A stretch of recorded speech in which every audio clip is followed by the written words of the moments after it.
Welcome to Ask the Tech Coach, brought to you by the TeacherCast Educational Network.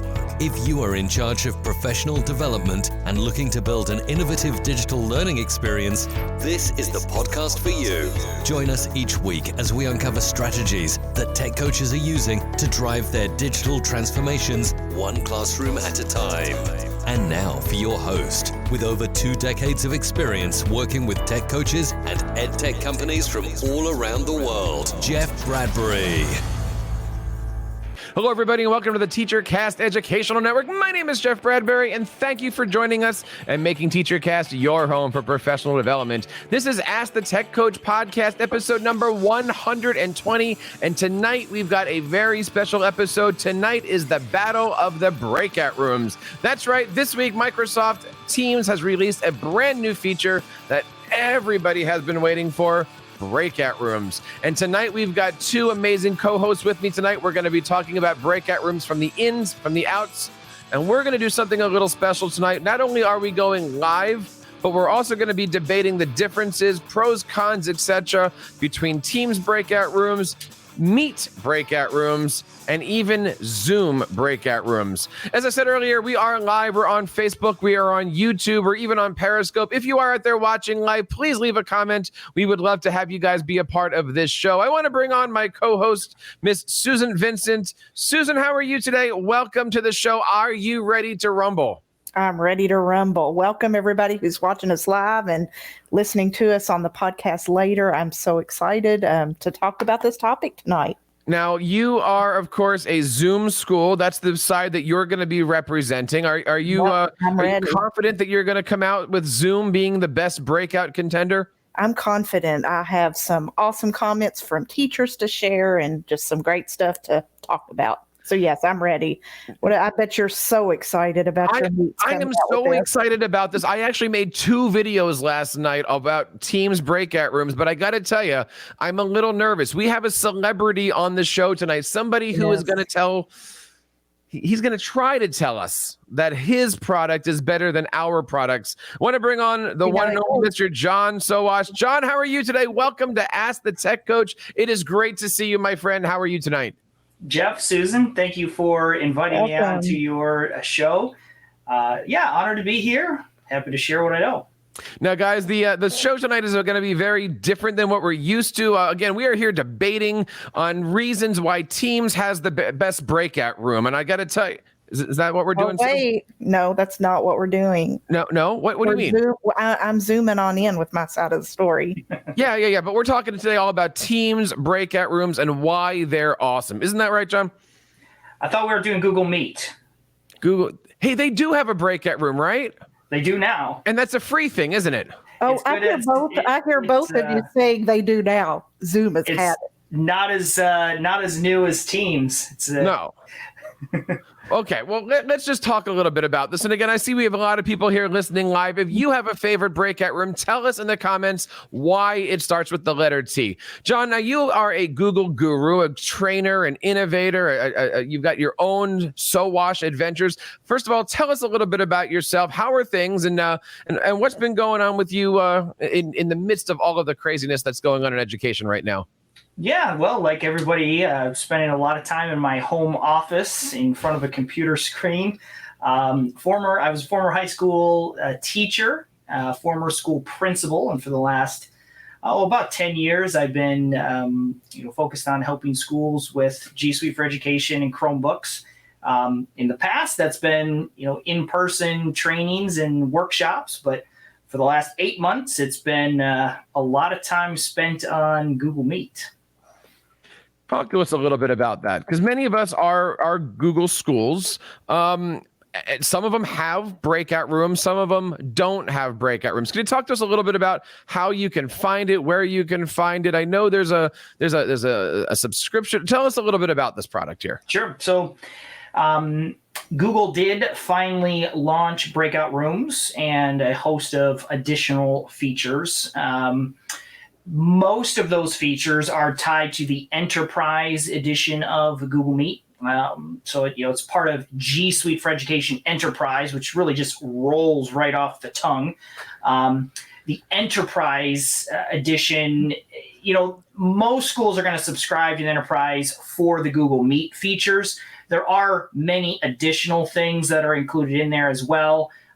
Originality reports inside of Google Classroom being the most noteworthy for teachers. And then there's a whole bunch of very technical AI security things that most people aren't even aware of that are included with that subscription as well. So it is important to know if you want to use breakout rooms inside of Google Meet, you will need the Enterprise Edition, it's a pretty good deal. I did a whole podcast episode on the Enterprise Edition, just discussing, is it worth it? Schools are always very reluctant to spend money on things, and I understand, and everybody have to make their own decision. However, I think it really does represent a very good value. So I'm looking it up just so I don't get the pricing wrong. So it's $48 per user per year for the Enterprise Edition, which sounds like a lot potentially. I mean, Jeff, I know you're in a pretty large school district. 48 times however many thousands of users there would break the bank. Google does not do a very good job of explaining this. You can buy as many licenses as you want. You can buy 10, you can buy 1,000. So it really will flex with your budget. And only the meeting host needs the premium version to get the breakout rooms and everything else. So do you buy the Enterprise for the teachers, or do you buy the Enterprise for the students as well? How does all that work out? Just the teachers, and even more specifically, like Jeff, I know you're in a hybrid district. Mm-hmm. I mean, if you had teachers who were specifically tasked with teaching remotely, you could buy just that group a license. So if you had 10 teachers who were doing all the remote instruction, 10 at $48 and you're done. So it's very flexible. Once you kind of break it down, it's not bad. And I think districts need to come to grips, at least for this school year, you're going to have to buy something. Right. Whether it's Zoom or Google Meet or Teams, you're going to have to spend money. I mean, this is your classroom. These services are the number one touch point with students and teachers. And you're not going to get by on, free real estate and not have a good experience anyways. Now, it's interesting that you say you must buy something, because, of course, I'm going to tell you that Teams is packaged within the Microsoft suite. Many school districts do have even the Google schools, some still have Microsoft licenses, but there are those schools that don't like to confine to Microsoft or Google, and Sue is in a wonderful school district. She has a solution for this. Tell us a little bit about Zoom EDU and how all that works. Yeah, we have the Zoom EDU plan, and I was just looking up, like John did, to clarify pricing. I'm still looking for it. But back in the spring, when we first went to this, Google Meet just unfortunately wasn't quite there for us yet for the things we needed. Breakout rooms being one of them, security features being another thing that was a huge thing. So back in the spring when we were remote, we decided we're going to have to pay some money to get something. And we had gotten used to Zoom and did all that. So we bought the educational version of Zoom and then kept that. And that's, as John said, that's our classroom. We've been face-to-face, and we've just recently in the past few weeks have had to go remote, and it's there. But we have also hybrid learning going on. So Zoom has been used all year, even though we've been face-to-face for our hybrid learners. And that's been awesome. And with the educational version, we have so many more awesome security features that Jeff and I have debated about before. So go back and find that episode. And the breakout room feature has really came on strong for us in the last couple of months. So that's what we're going to discuss. I've actually been using the Zoom breakout room features with my kids. My kids' school district has a Zoom EDU account, and I do like how easy it is to use. Do you find it easy to use, Sue, putting it all together, and as a coach, even helping your teachers navigate it? Yes, and a lot of them, I mean, I've had so many conversations in the past 3 weeks since we've been remote of a lot of them just getting in there and trying it on their own, and they're so proud of themselves. Hey, I figured this out. I set up a breakout room. And these are kindergarten and first grade teachers talking to me as well as high school teachers. But they've also been used for our administrative meetings when they do their monthly get-togethers, and we just so happen to be going through the accreditation process at our school, so it's been helpful there for all those different committees who are doing all of those different things for accreditation. So it's definitely been a lifesaver in this 2020 timeframe. Well, speaking of lifesaver, yesterday, Wednesday, the December the 9th here, I got into school early, and one of our tech coaches reached out and said, "Hey, I found breakout rooms. Is this it?" And we started poking around and looking at things, and then suddenly you can kind of see around the school. It's like, cool, we have this. And then I was looking on social media, and I was like, okay, this is actually really cool. If you haven't seen the Teams breakout rooms yet, you can head on over to TeacherCast. We've got a nice blog post. All the directions are there. But you know what? Teams breakout rooms is really cool. I love the fact that you can do up to 50 breakout rooms all at the same time. Just curious, Sue John, how many breakout rooms can you do with Zoom and Hangouts at once? 50. You could do 100 in Google Meet. I'm not sure why anyone would want 100, but I guess it's possible. Well, we came up with the idea that if a principal wants to do a faculty meeting, but then have all the teachers work independently, they could each be in their own breakout room. It's kind of weird, but yes, it's there. So with Teams, you can do 50 rooms. You can move them all around. And of course, each room becomes a Teams meeting, which means each meeting becomes a chat, has files attached to it. You've got your own individual things. We found it was really easy to do. I love the fact that it works on Mac, it works on Windows, it works on Chromebook. The feature is only right now available on the app, not on the web browser. But you know what? Students don't need to be starting that stuff. All of our teachers have the web app. Now, Sue, I'm sure with Zoom, you can do breakout rooms no matter where you are, right? Yes, you can join a breakout room on any device. You just cannot host one on your phone. So if you're a Zoom phone user and you're out and about in your car driving and listening to a Zoom meeting, well, hopefully you wouldn't be hosting it and doing that, but you cannot create those breakout rooms through your phone. You have to be on a Chromebook or laptop type computer. So, John, a couple of questions about Meet Hangout breakout rooms. I haven't tried this yet. I mean, in our school, we are still a Google primary school. We're switching to more Microsoft products this year and in the future.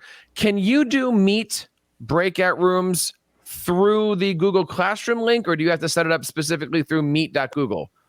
So breakout rooms are just a function, a component within Google Meet itself. So no matter where you create your link, if it's Google Calendar, Meet itself, or Google Classroom, your students are going to go to, they call it the main room, and then from the main room, the host, that's the creator of the meeting, can enable and configure breakout rooms. So I guess the benefit for Google Schools in using Google Meet is the integration with the other Google products.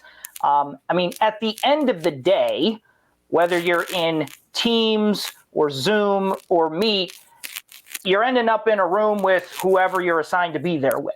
Mm-hmm. It really is going to come down to how your users are going to get to that point. And it makes, a big difference from a simplicity standpoint if it integrates to other tools that you're already using. And, I think that is the piece, Zoom definitely has the edge in terms of that's all they do, but that's also all they do. And so you're never going to use Zoom as your only tool and solution. You're always going to be combining it with, a word processing program, with a slide presentation program, with other things. Whereas Microsoft, Google, they're giving you the whole package of everything together. So are you going to take that from him?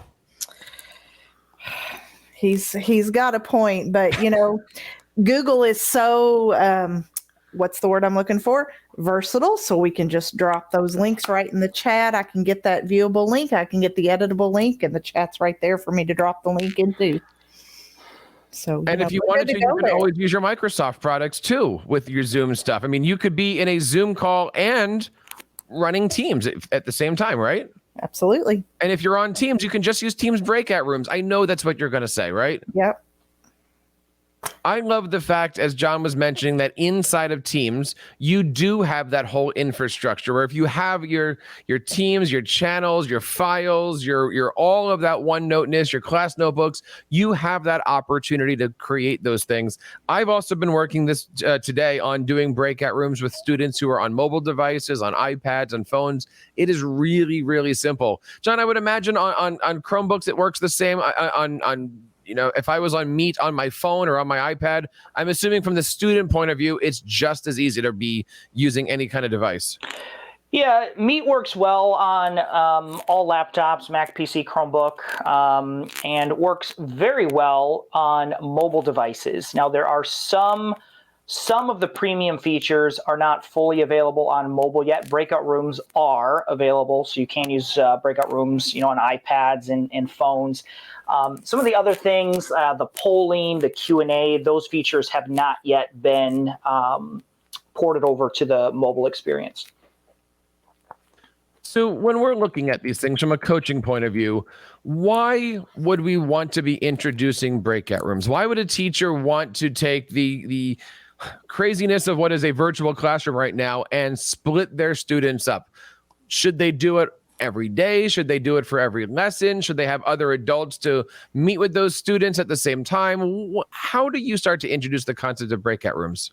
Well, I mean, those things you just listed is the beauty of it. You can do all those things, and you can use that opportunity as an adaptation for your face-to-face classroom. I have several examples, and they'll be in the show notes, of just various things my different teachers are figuring out that they can use it for. We have a huge Project Lead the Way program, and doing the medical investigations courses through the Project Lead the Way program. And one of those teachers is using those just for those small group discussions that are required in that curriculum. Mm-hmm. We were suddenly asked to go remote throughout the whole state. And so she's like, I rely on those discussions, those face-to-face discussions. So those breakout rooms have been huge for her. And then we also have our program where our students who have chosen to be virtual the whole year, and we dedicated 3 elementary teachers to accommodate those elementary students. And so much assessment goes on at the elementary level, at secondary level too, but just so much reading assessment. So there's times where she's having a reading group and she's got the whole, 8, 10 member reading group in a whole Zoom session, but then she may need to go over here and do this reading inventory in a breakout room with one student. That may take 3 to 5 minutes for them to do a fluency test. So she's using breakout rooms for that. I thought that was just awesome. And that's just something that's evolved from her throughout the year. So conducting those assessments. And then at the high school social studies level, again, this is all in the show notes, where they're just using them for groups to create a slide presentation on whatever topic is at hand, and then they're presenting just like you would in class. So as a coach, I've used obviously those examples for teachers, and peer encouragement to bring that on. Sometimes as a coach, it's best to delegate those experiences and have them show their own peers what they're learning through all of this. So that's been huge for us. So let's take a look at these 3 applications in terms of security. One of the things that I mentioned on the video that we created on TeacherCast was the fact that with a Teams meeting, you can set up who is allowed in the meeting versus who has to go to the waiting room. And then there's also a nice feature that says, do I want to leave the meeting or do I want to end and shut down the meeting? So basically, you can control who's in and who's out. Now, I think any school district these days does have the issue of kids kind of pushing those levers and trying to see if they can test the system. John, I want to start with you here. What kind of security features, whether it be the free version or the enterprise version, are available in Meet breakout rooms, etc., so that way a teacher can feel safe about being in a virtual learning environment? Yeah, so the security features are just a standard element of Google Meet. It's not, part of the premium package. Everybody gets the same security controls. Google treats users, there's basically one of two groups. You have your internal users, which you can just allow directly in if you're comfortable with that, or you can require that they request access. External users from outside your domain, must always request permission to join, and the meeting host can accept or reject them. So there's a new feature called Quick Access that the meeting host can turn on or off, and that determines if, again, they have to request or just allowed in. Just in the last couple of days, Google announced they are making some of these features sticky. So, teachers get annoyed because if you're meeting every single day and you have a certain way that you want your meet set up until recently, you had to make these changes and set it up every single time. But rolling out now, these settings will be sticky. So you set them once, and as long as you're using the same link, those settings will remain the way you left them the next time you start things up. Now, one of our listeners out there, I'm going to pull this up again, talks about the difference between using Google Enterprise and Breakout Rooms extensions. Talk to us a little bit about this. Why would a district want to do the Enterprise? I know we mentioned that a little earlier, but versus going with these Chrome extensions. If you have a Chrome extension that you want to recommend, please feel free. But what would be the differences between these two different kinds of ways of using breakout rooms?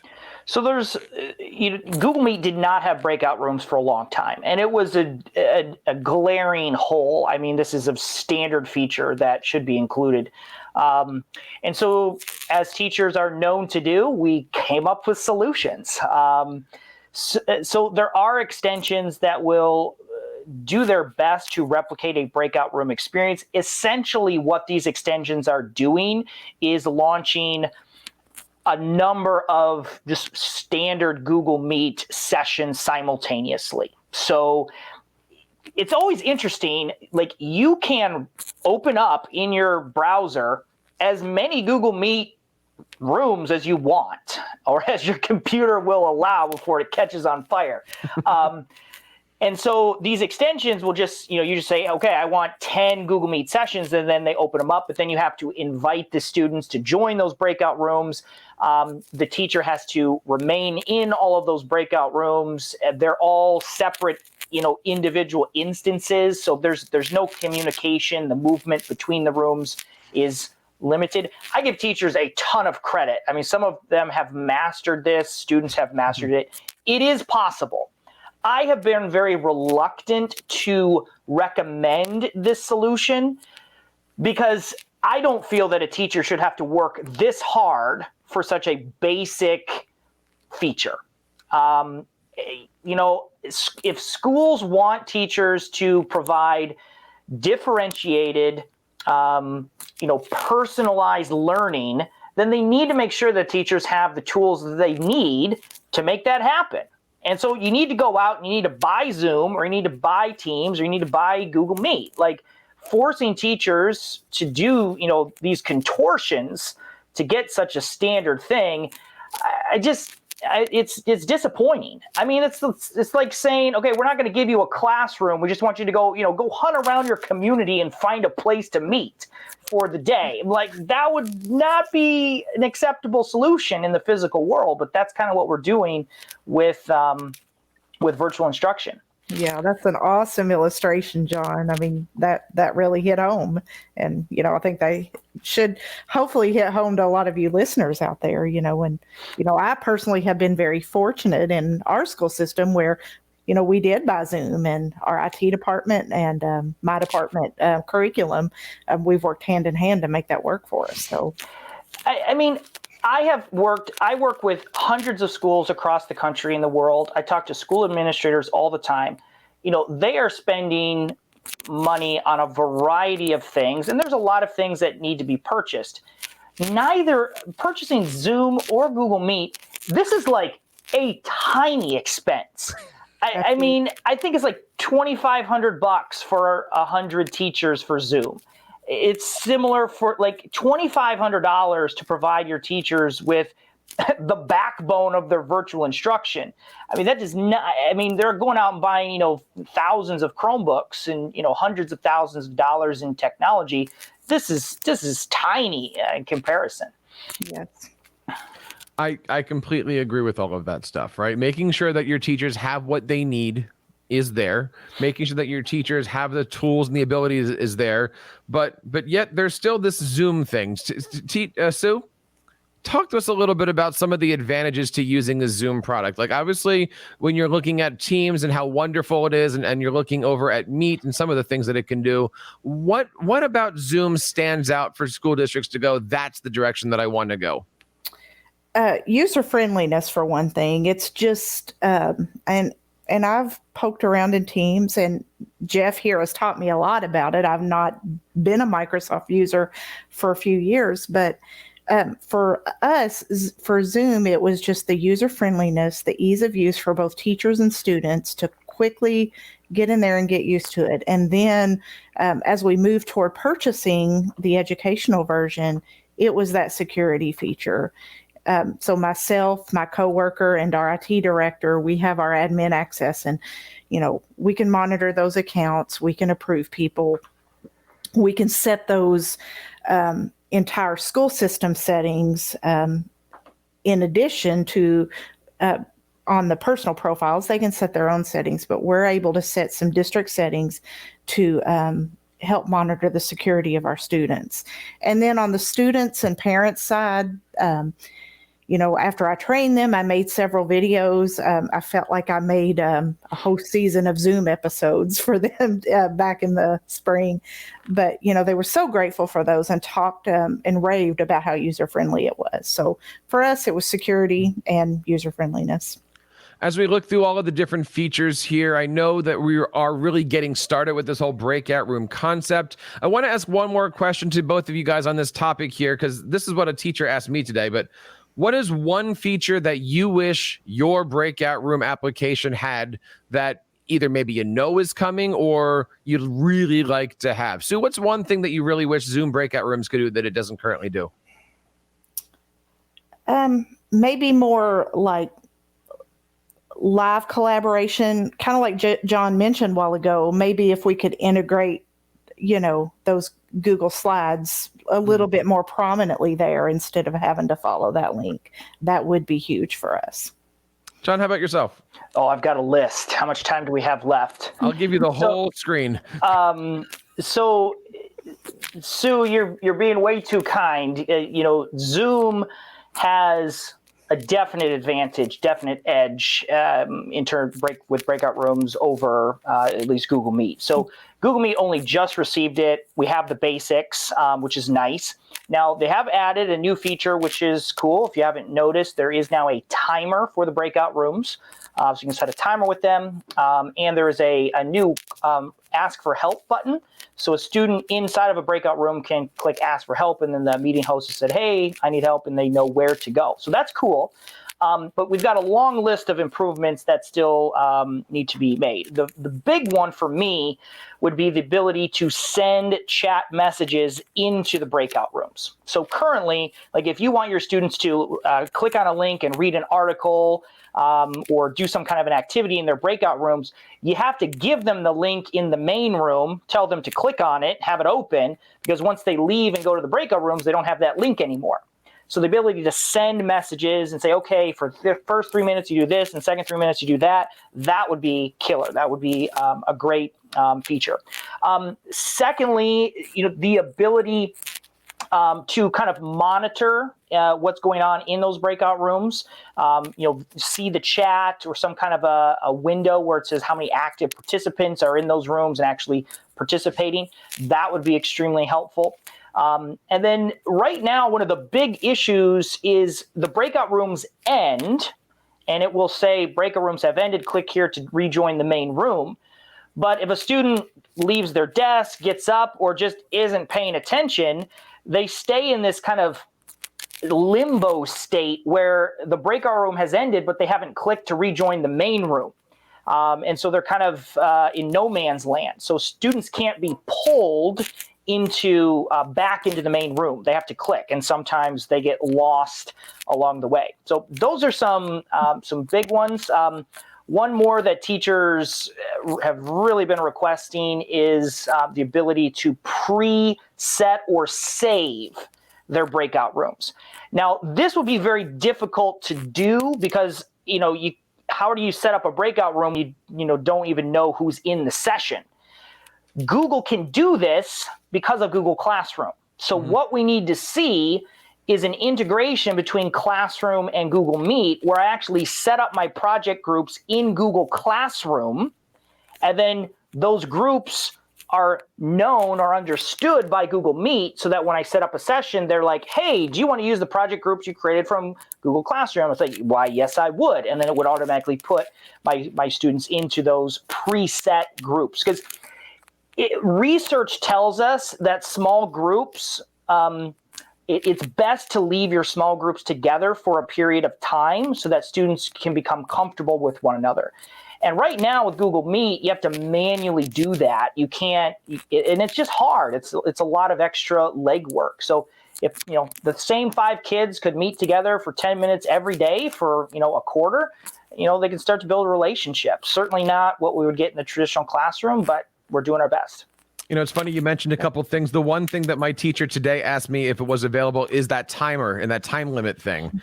And I never even thought about it until he said it. And I realized, okay, yes, Google does have that. That's a cool feature. What Teams does have that John was just mentioning isn't available in the Google side is the fact that in Teams, you can send a message through to all the breakout rooms at the same time. Now that you said that, John, I have to play with it. I don't know if you can do links, if they become live links. I would assume so. But yes, you can send a message to all of your participants in the different breakout rooms. And as far as pulling people in, I remember clicking on the button and it gives you a list that says like in 10 seconds, you're going to be brought back here. And there is a button up on top that says return to sender, if you will. But you know what? For a day being out, obviously, Microsoft's got a long ways to go. I mean, like we said, right now it's available only on the app. I'm assuming there's plans down the road, 2021, to have it be available on the app version, the web version only. Right now, there's a lot of app-only features that aren't available, things like grid view. I don't know if you guys heard, but rolling out right now is 49 by 49, I think it is. I think I heard larger that. grid 7 by view 7. cubes. So that's pretty cool without the need for a Chrome extension and stuff like that. So there's a lot of great things that you can do with that stuff. And, I'm looking forward to turning the page here into 2021 to seeing what's there. Guys, I want to say thank you. Of course, we've got a live audience. If you guys have any great features that you like or would you like to see, please leave those in the comments. We're going to be sharing this out. This episode is going to go live over on AskTheTechCoach.com on Monday. So thank you guys for sticking around. John, while I have you, this is Ask the Tech Coach. You are our tech coach in residence tonight. And I know, as you said, you do work with all these different school districts. You got a lot of tech coaches watching right now. What are some of the things that are still pressing issues for all the school districts that you work on? I mean, obviously, I would assume Google Classroom training is big, maybe not as it was yesterday, but still there. What are some of those things that when people call and say, John, I need training on for my staff, what are those hot buttons still? Well, I mean, there's always the general training. I mean, there's always a pocket of teachers who are struggling with Google Classroom or Google Meet, the basics. And I'm more than happy to walk people through those, basic things as often as necessary. For teachers who have mastered the basics, the challenge is engagement. Online learning got old about 4 months ago. The shine, the luster, it's worn off. It's just hard work. And teachers are struggling to find new ways to engage students. I would say probably one of the number one things that I see floating around is teachers who are just sick of looking at black squares on their screen. How do I engage my students? How do I convince them to unmute themselves and talk and ask questions and feel comfortable to have their mics on? Like, everybody craves that personal connection. We know we're not going to get what we're accustomed to in face-to-face, but we're trying to do the best we can. And so engagement and coming up with real, authentic ways. I mean, we've been talking about breakout rooms this entire time. I mean, breakout rooms, great. Use whatever you want. The question is, what are you going to do with it? Right. Like, what are you going to actually use them to engage your student? Like, no kid wants to just be thrown into a room with 4 other random students. You're like, okay, what are we supposed to do here? Like, you got to come up with creative ways to use this that students are actually going to be prepared to participate in. So breakout rooms are no magic, secret sauce here. You have to do some hard work to figure out what are we going to do with it. And, that's what teachers are struggling with is I have these tools. I've gotten training on these tools, but how do I use it for kindergarten or 3rd grade or math or science or AP calculus? Like, how do I actually teach my subject in an online format like this? And I'm glad that you mentioned that, because we do find here that the same teachers that are saying, I see nothing but squares, they don't participate, they're not there, they're still in bed, are the same ones that are looking for the breakout rooms that want to do these dynamic things. And I'm sitting here looking at it going, if you take a bunch of people who aren't motivated and you separate them into 50 different groups, does that motivate them, or does that just give them a place where you're not, but they are? And then what ends up happening with all those different things? And obviously there's pedagogy involved. There's teaching style. There's all those different things. And, there's certainly an opportunity for another podcast on all of these things. But, John, I want to say thank you for showing up tonight, and happy holidays. I love seeing all the pictures of your family running all around the United States, and I'm looking forward to seeing some of the big things. I know you also have a great YouTube channel that I got to tell you, I look up to an awful lot and see the great things. I see that amazing wall behind you. Tell us a little bit about some of the things that you're doing these days, and where can we subscribe? Yeah, so my big thing is the Chromebook Classroom. That's my blog and podcast. You can check me out, all my resources, over at chrmbook.com. Excellent. And Sue, this is going to be the last episode that we have before 2021. Yes. And we're doing that for one important reason: to give you and I some time to finally put that website together and get that launched. What is that website that we're going to be launching in 2023? 2021. 2021. We're going to get there. techimaginations.net. And of course, I think what we understand tonight, Sue, is that there is a clear favorite here for breakout rooms, a clear application that does more than anything else and is available for more people than anything else. And Zoom. It's not Zoom. I'll tell you that. It's certainly Teams in here. So there's a lot of things. Guys, I want to say thank you one more time. Thank you to everybody who's out there. We've got some great participants. Dr. Kreiner stopped by. Melissa Summerford stopped by. Tammy Dunbar stopped by. Lots of great people. And of course, we are here every single Monday morning at 6 a.m. only on your favorite podcasting network. And so that wraps up this episode of Ask the Tech Coach. On behalf of Sue and John and everybody here in the TeacherCast Educational Network, my name is Jeff Bradbury, reminding you guys to keep up the great work in your classrooms and continue sharing your passions with your students. You've been listening to Ask the Tech Coach, hosted by Jeff Bradbury of the TeacherCast Educational Network. Please reach out to the show with all of your questions on Twitter at AskTheTechCoach or online at www.askthetechcoach.com. Be sure to subscribe to our podcast so you don't miss any future episodes. And please take a moment to write a review in the App Store.